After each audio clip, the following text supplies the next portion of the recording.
This is Sanjay Chakyar from Times of India, Ahmedabad. My best wishes to the Indian team for the pink ball test tomorrow. Thank you. Virat, my question is, the pitch here is expected to help the spinner, but no great amount of swing is expected here. So may I know your opinion on the effect of the pink ball not swinging that much? I don't think that's a very accurate assessment. I think the pink ball does tend to swing a lot more than the normal red ball that we play with. We experienced that in the one match that we played in 2019 against Bangladesh. It's much more challenging to play with the new ball, with the pink ball, regardless of what pitch you're playing on, and especially in the evening. If say you're as a batting team, you're starting your innings in the evening under lights, then that 1.5 hours is very challenging. Yes, spin will come into play for sure, but I don't think the new ball and the fast bowlers can be ignored. The pink ball does bring them into the game till the ball is nice and shiny, and something that we are very well aware of, and we're preparing accordingly. Neeru Bhatia.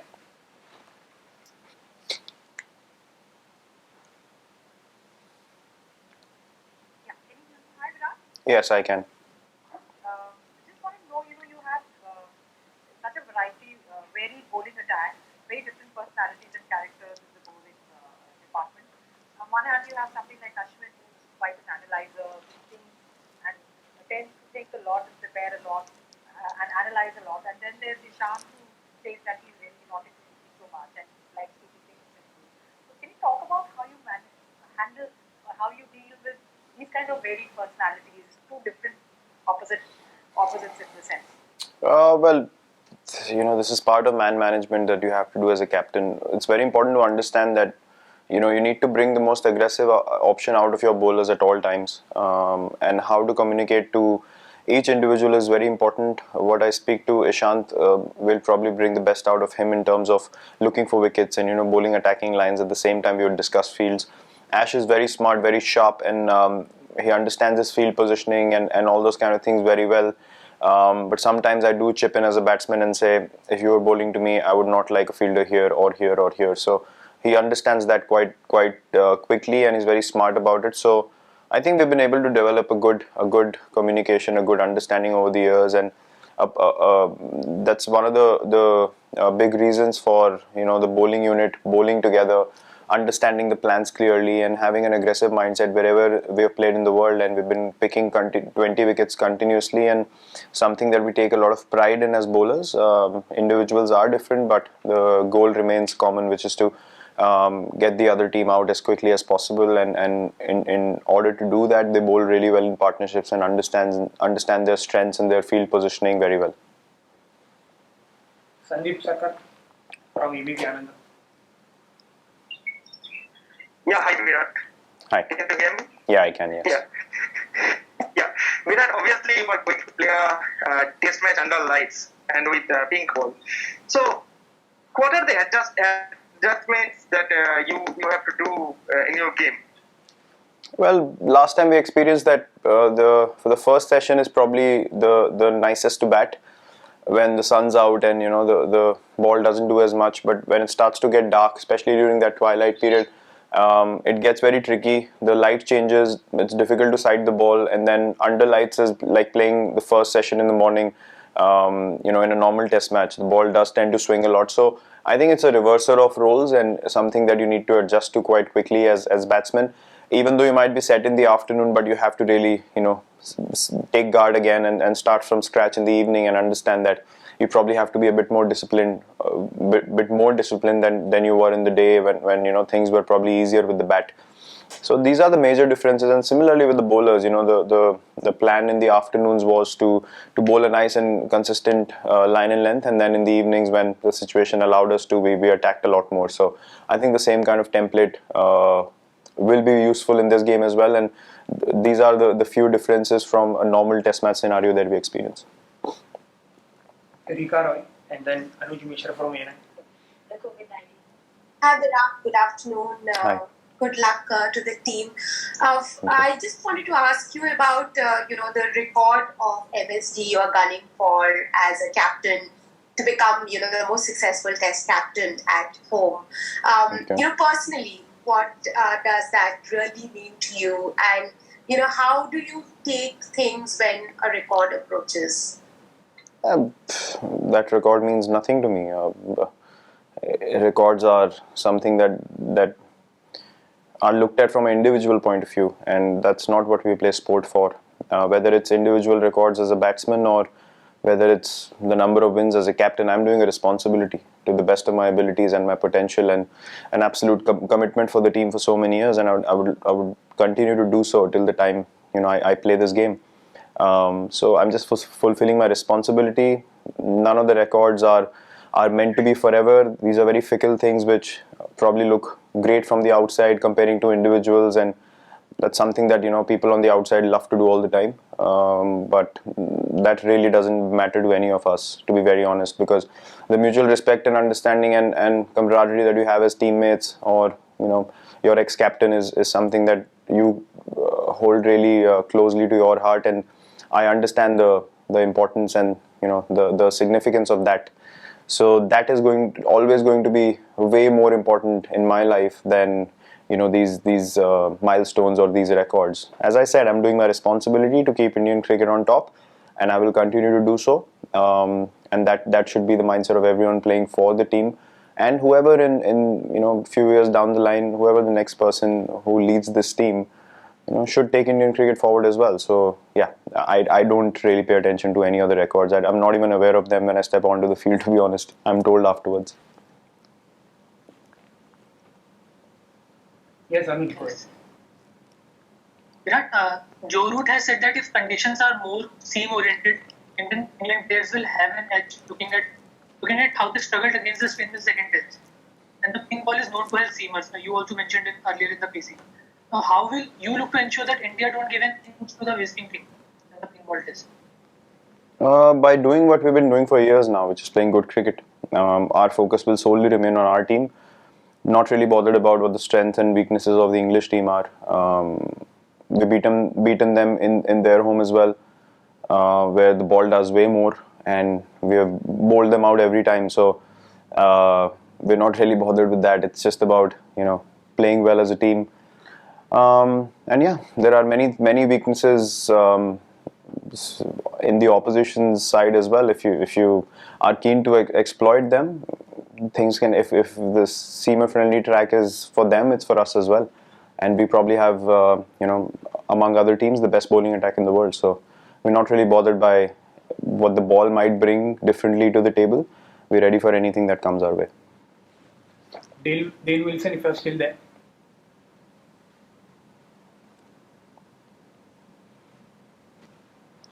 If not, Harit Joshi. Hi Virat. This question is regarding the World Test Championship scenario. The next two tests, of course, not just fate of India, but also fate of England and Australia hang. So, how do you look at this scenario, and what are your thoughts? Do we have a little bit more comfort because we just have one test to win and the other to draw? You can't play for those kind of reasons. We're not looking to win one and draw one. We're looking to win both. For us, these are two games of cricket, and solely the only thing that we're focused on.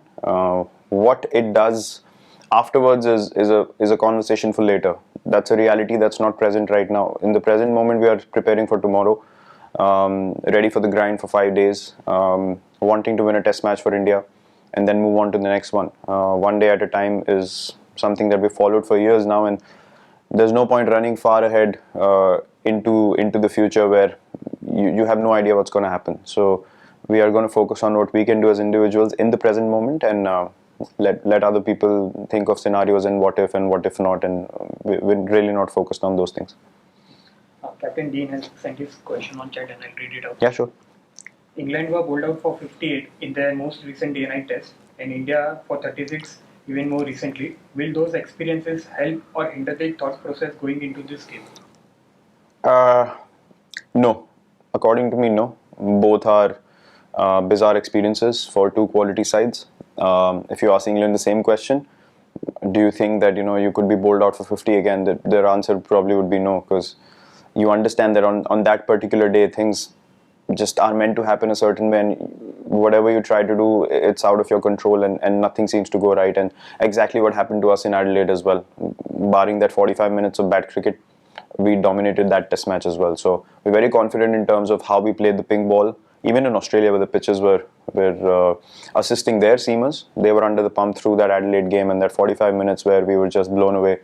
There was literally nothing to come back into the game with. So we understand that quite well. From the outside, things are not as detailed or explained what happens in the change room, what the mindset of individuals is, but you understand exactly what went wrong on that day, and you brush it aside, which the team did beautifully afterwards from Melbourne Test, and ended up making a great comeback. So these are experiences for sure. Not a hindrance, not something that is a mental scar, but something that you learn from, you move ahead, and you keep improving as cricketers and understand, if it's a difficult situation again, how to apply yourself and probably get out of that tough situation. Shamit Chakravarti from Indian Express. Virat, hi. Virat, given the enormity of the stadium and about 50,000 fans are expected to turn up, do you think the whole atmosphere could be a little intimidating for the England players, especially those who have been touring India for the first time? Yeah, I think so. Crowd plays a massive role. The crowds really get behind us, and the difference of which we saw in the second test. The opposition does feel the pressure when you go to play in Australia, England, South Africa, New Zealand, anywhere. People are, I've experienced that as a batsman. When you walk into the field and 30,000 fans are booing you, or clapping when the bowler's running into bowl, it does play on your head. So we would love for that atmosphere to be present, make life more difficult for the opposition and really get behind the team. That's what playing at home is all about. It's not only about the conditions on the field, but 50,000 people and their energy behind your team. It does push you in the right direction, and it does put a lot more pressure on the opposition. We'll take 3 more questions in English and then a couple in Hindi. Amol Karadkar, Amit Gupta and Khurram Habib.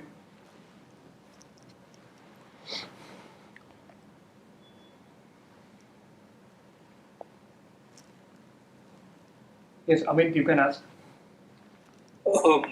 Virat, Nishant will be playing his 100th test match. Past few years, last 4-5 years, I've seen him become a new bowler altogether. What has been the one change or changes that you have seen in him, and what has been your influence in as a captain on him sort of rediscovering his mojo or going on to play 100 test matches now? Look, I've known Nishant for many years now. He started playing state cricket with me from his first season onwards. We've been roommates for many years in state cricket, Ranji Trophy cricket. When he got selected for India, he was fast asleep in the afternoon, and I had to kick him off the bed to say that you've been selected, and he wouldn't believe me. So that's how far we go back, and I couldn't be happier for him. For playing 100 test matches as a fast bowler is no mean feat, and especially playing in our conditions where things can get so difficult. But he persevered, he kept working hard, and that's been his essence from day one. Very hardworking guy, very honest about the game, about his abilities, about what he can bring to the table, and very self-assured. I was most excited to work with him and really bring the best out of him as an attacking fast bowler. And something that it clicked immediately because he knew my mindset. He knows me inside out. There's big trust factor. I know him inside out. I know that he's going to respond to advice. He knows I'm gonna listen to his plans as well. So I think it's worked really well for both of us, not just for him as a fast bowler, but for me as a captain as well, to have that kind of experience and the kind of consistency he brings in with the attacking lines and lengthy bowls. I've just been very, very happy to see him really enjoy his bowling in the last 4 or 5 years and really become that stalwart of the Indian fast bowling group. So couldn't be happier for him. Really, really excited. I'm going to be present on the field when he plays his 100th game, and see that smile on his face and just run in and bowl will be great to watch for a dear friend of mine. Khurram Habib. Yeah, my question was on Nishant only. It's been answered. Thanks. Okay. Yes. One more question here on chat. Virat, you have some good memories with pink ball test match in India. Last time against Bangladesh, you scored a century as well. Is that in your head that you know what is ahead of you? No. I treated that as any other game of cricket and just fulfilled my responsibility to go and score runs for the team. That's why I'm selected in the first place as a batsman in this team, and that's my responsibility. And I'll continue to do that, whether we play with the pink ball, red ball, white ball. Those things don't matter. They're probably irrelevant for me and have been for a long time. For me, it's all about what can I do for the team in that situation, and the focus only remains that. Ended up being a good game. Sometimes when you've played so much red ball cricket as well, but it's not certain that you score every time, and it's not certain that you fail every time. So cricket is a game to be played in the present moment, and I'm certainly well prepared for this test match as well, and I'll give my absolute best to contribute for my team. I'll take a couple in India. Yeah. Sanjeev ji and Sunandan sir. Virat Sanjeev बोल रहा हूँ। ये अब तक हम चर्चा करते रहे हैं कि एमसीजी सबसे बड़ा स्टेडियम है, एक अलग तरह का वहाँ पर वातावरण होता है, माहौल होता है जब क्रिकेट होता है। अब ये कितना प्राउड है as an Indian, as a cricketer, कि इंडिया के पास दुनिया का सबसे बड़ा क्रिकेट स्टेडियम है और उसमें आप पहला मैच खेलने जा रहे हैं। और एक और चीज इसी से जुड़ा हुआ है कि जो सीट्स है यहाँ पर मैंने देखा ऑरेंज कलर की है और पिंक बॉल से मैच होगा। क्या इससे कोई फर्क पड़ेगा जब बैट्समैन वहां पर अगर आप खेल रहे हैं तो? पहले मैं दूसरे सवाल का जवाब मैं आपको दे सकता हूँ। साइड स्क्रीन हमारा काफ़ी ब्रॉड है और जो सीट्स हैं वो एक ऐसे एंगल पे हैं जहाँ पे प्रॉब्ली आपका ध्यान नहीं जाता है as a batsman. As a fielding group हमने इस बारे में डिस्कशन करी है, बट जिस तरीके से मैं इस चीज़ को देखता हूँ कि सीट का कलर जो है वो है, आप उसको बदल नहीं सकते हैं। बॉल के कलर और सीट के कलर में फ़र्क है, और अगर आप ध्यान से बॉल पे फोकस करेंगे तो आई थिंक बॉल को पिक करने में कोई प्रॉब्लम नहीं होगी। हमने प्रैक्टिस भी करी है दिन में और शाम को दोनों, तो कोई इश्यूज़ नहीं हमें फेस हुए।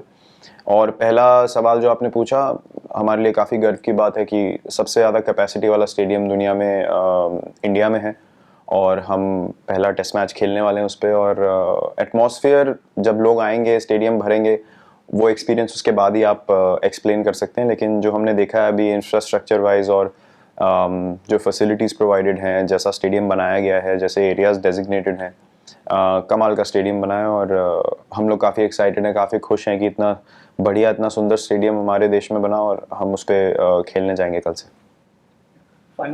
सर विराट कैसा है? विराट, मुझे ईशान के बारे में ही पूछना है कि एक फास्ट बॉलर के लिए मॉडर्न डे क्रिकेट में 100 टेस्ट मैच का दूरी तय करना ये कितनी बड़ी बात है, और इतने क्रिकेट खेलने के बाद भी उसके इतने बाल हैं, क्योंकि क्रिकेट में, इंडियन क्रिकेट में क्रिकेट इतना खेलने के बाद माहिर हो, आपके वो बालों के बारे में सोचना पड़ता है। इसके बाल भी लंबे हैं, उसका पल्ला भी लंबा है। क्या कहोगे अपने दोस्त के बारे में?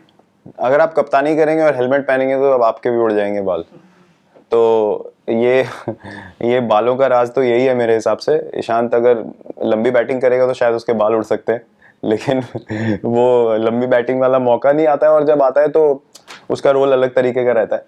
लेकिन देखिए, ऑन अ सीरियस नोट, जैसे मैंने बोला कि ये कमाल की अचीवमेंट है मॉडर्न डे क्रिकेट में। इस तरीके से अपनी बॉडी को मेंटेन करना, 100 टेस्ट मैच खेलना, इतनी लॉन्जेविटी गेम में बहुत कम देखने को मिलती है, स्पेशली फास्ट बॉलर्स की आज की डेट में। और मोटिवेशन भी चली जाती है बहुत लोगों की, क्योंकि उसके पास स्किल है। वो चाहता तो अभी भी वो 4 ओवर 10 ओवर की अपनी क्रिकेट आराम से इम्प्रूव करके आईपीएल में रेगुलरली खेलता है, या वनडे क्रिकेट में और T20 क्रिकेट में रेगुलरली अपने आप को प्रेजेंट करता है as one of the first names जिसको आप कंसिडर करें। लेकिन उसने अपना पूरा कमिटमेंट, पूरा ध्यान सिर्फ और सिर्फ टेस्ट क्रिकेट पे रखा, उसको प्रायोरिटी दी। और आज की डेट में 100 टेस्ट खेलना मेरी नज़रों में बहुत बड़ी बात है। वो किसी भी बैट्समैन के लिए आप आराम से 150 प्लस टेस्ट मैचेस गिन सकते हैं, या फिर उससे ज़्यादा भी गिन सकते हैं। और बहुत कमाल की अचीवमेंट है और मैं बहुत बहुत खुश हूँ उसके लिए। और आई होप कि वो और कई साल खेले और कई टेस्ट मैचेस खेले, और जो हमारे अगला ग्रुप ऑफ बॉलर्स है उनको भी इंस्पिरेशन, मोटिवेशन दे कि इतनी लॉन्जिविटी आप भी रखें गेम में, ताकि इंडियन क्रिकेट टॉप पे रहे।